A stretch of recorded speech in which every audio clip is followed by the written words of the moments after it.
this morning. I'm so honored to be connected with you and to the founding of the Unitarian Service Committee, which now is called the Unitarian Universalist Service Committee, and its founding of rescuing victims of anti-Semitism before, during, and after World War II. UUSC continues to work with victims of oppression, war, poverty, and environmental injustice in over 400 projects around the world. Many of us who feel overwhelmed about the injustices we see and experience directly find it difficult to connect with oppression, poverty, and suffering around the world because it deepens our feelings of helplessness and confuses us about how we can be effective. Oh, if only I could save that starving baby in India or Africa. If only I could work in a medical clinic in Haiti and fight cholera. If only I could work on, if only. We have to understand what our personal priorities are and make choices. We have to choose how we will live our lives within our goals and priorities. Oh yeah, sure you're thinking, easy to say, but not to do. Well, I say to you, give yourself some credit. You are intentional about what you give in time, career, family, and taking care of the world. Own it and do more, if you can, of what is most important to you. For me, UUSC, Unitarian Universalist Service Committee, and I'm going to use that acronym a lot, is my proxy in addressing human rights and bringing relief to people all over the world in an effective manner. I could go or try to travel to India and try to do my best not to take the time of the people doing aid work there. But I have a representative there who has trained local people in advocacy and human rights work. I feel proud that my church is representing my values so effectively.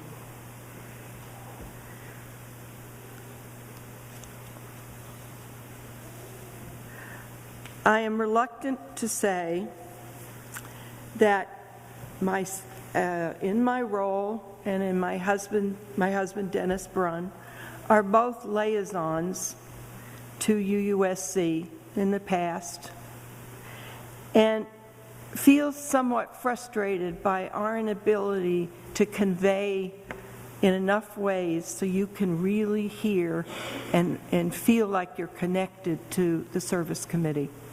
So I hope I can whet your appetite today to learn more about it, and as you hear this story of its founding in World War II. The late 30s here in America were filled with the turmoil of America deciding what its response would be when news of Hitler's imperialism and atrocities was filtering in. It was a time when the U.S. populace and government were determined to remain isolated from the dark forces gathering in Europe. It was a period of anti-Semitism and racial hatred and an unwillingness of the U.S. government to, and Franklin D. Roosevelt was part of this, to publicly commit to join the war against Germany because there was not enough public support. Unitarians, Universalists, Quakers, and other religious groups, some religious groups, not the bulk of religious groups, were part of this discussion and urging the U.S. government to respond. USC's, Unitarian Service Committee at that time, response moved from talking to action when in 1936, 1937, Reverend Waitstill and Martha Sharp received a call from a representative of the American Unitarian Association. They were requested to accept an assignment and go immediately to Europe and assess the feasibility of a relief and rescue program of the Unitarians. Their purpose was to return with plans for how the denomination might mount a rescue program. The goal was to explore how to rescue prominent Jewish leaders in the cultural, art, and scientific communities so that the richness of their contributions and knowledge might survive. The Sharps accepted this call that 17 other clergy had rejected, and I don't know for sure, but I think my dad was one of those, and left in a few days for Europe to begin their work. They felt so strongly about the evil of fascism that they chose to serve strangers rather than continue in their present life. They had no way of knowing how long and pervasive this decision would affect their entire family and their lives for the future. But they thought this assignment would take about a year. They chose to sacrifice a whole way of living in a comfortable suburb of Boston, where Reverend Waitstill Sharp was serving a Unitarian church. Now this is the hard part. It meant leaving their baby of less than a year and their pre-K child, another son, in the care of family. There's a picture of Martha trying to soothe her baby as they are about to get in the car, taking them to the point of departure. It's heart-wrenching. It meant literally risking their lives by working in opposition to a dangerous totalitarian force. They were given training on how essentially to be spies. They weren't spies, but techniques of living like a spy, of living covertly, shredding any paper, keeping information secret, and trusting no one. The Sharps returned after 18 months to the United States with the information needed to establish the Unitarian Service Committee. And the denomination committed itself to raise the money to work in coalition with others in refugee and relief work in Europe. Again, the focus initially was to work with a coalition rescuing prominent cultural and scientific leaders in Germany, Czechoslovakia, Hungary, and Poland. The Sharps returned from that first assignment and agreed to go back to another after another year. And it was on that mission that the focus changed to children.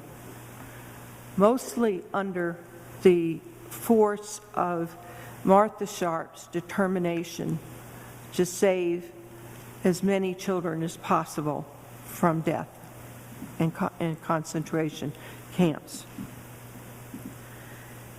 They saved over 400 children, and they testify today about their gratefulness to our denomination and to all of those who supported it so they could get to freedom and grow up in it.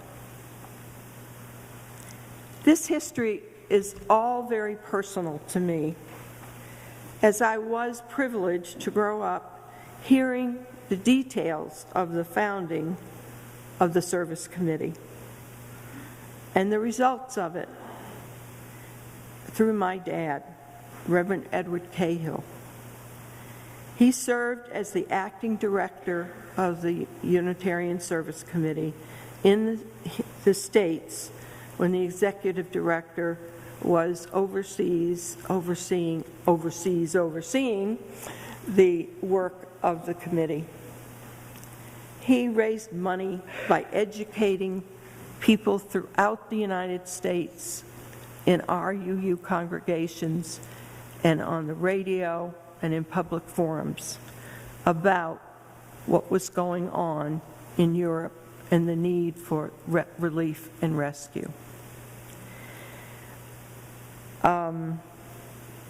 One of his favorite stories, which I liked the most, was being in a coalition meeting in Paris with Picasso as they were making plans for rescue. I can just picture it. I was a toddler during this time, and I have trouble separating my direct memories, of course, from the pictures and stories about how our family was involved, because my dad was a great, shall I say, repetitive storyteller and sermonizer. So I got to hear the details of this history, all of his life, even in my last visit when he was dying, and to take in the larger implications of the stories as I became an adult. We lived in a small apartment on the third floor of a triplex in Somerville, Massachusetts. My dad would often bring home 1 to 3 guests who would stay several weeks or months. They would sleep in my room and on the couch. They were all over. They were funny uncles to me who sometimes spoke only a few words of English to match my own. I named 2 of my goldfish after 2 favorite uncles. They did not go out often, so they entertained me and made me laugh as we communicated in mime. The first time I saw a man cry was when I came upon one uncle crying silently in my room. I climbed on his lap, patted his face, hugged him while murmuring, "It will be okay. Everything will be all right." He recounted this moment to my mother later, and she tried to explain to a 3.5-year-old why some of our guests were so sad about leaving their families and homes very far away. Speaking of my mother, who was a real hero, she managed to be welcoming, sometimes with no notice of our guests. She added graciousness and humor to their time with us while eking out meals on a very tight budget. My dad's lifelong passion about the USC and then UUSC was transferred to me and later to my husband, Dennis Brunn. I have served on an advisory committee and 2 terms as a trustee of the UUSC board. Dennis, at this church and with UU Plan, has worked directly with UUSC on economic justice issues and now on the incarceration of families who have immigrated to the United States. I think it was this period of my dad's early career which forged his belief in the capacity of humankind to defy and overcome evil at any cost, and shaped his belief in the resilience of humankind to be empathetic and caring. His need to continue fighting for human rights had many implications for my growing up. Some of his choices were not easy for him or for us, and it has taken time for me to understand and forgive him so I could reap the riches of the experience his choices offered me. His passion led, when I was 7, in the 50s, to our family moving to Charlotte, North Carolina, and Atlanta, Georgia, where my father ministered to young UU churches struggling to survive in hostile environments. My dad's mission was to gain a presence publicly so potential Unitarians could find us, and to make our congregations a safe haven for people to work for social justice. My dad took public stands and helped to create, along with the members of these congregations, effective supports for the civil rights movement. The continuing story of the Sharps, the details of the work they accomplished, including the rescue of children from Czechoslovakia and other European places where fascism had taken over, is all told in a newly published Beacon Press book, Defying the Nazis, The Sharps' War. Some of you may have already seen the Ken Burns documentary film by the same title on PBS in October. I hope they do that, repeats like they do of other shows of that film.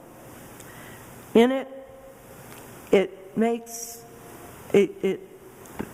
gives us pride to see the actual documentation of our efforts during the war.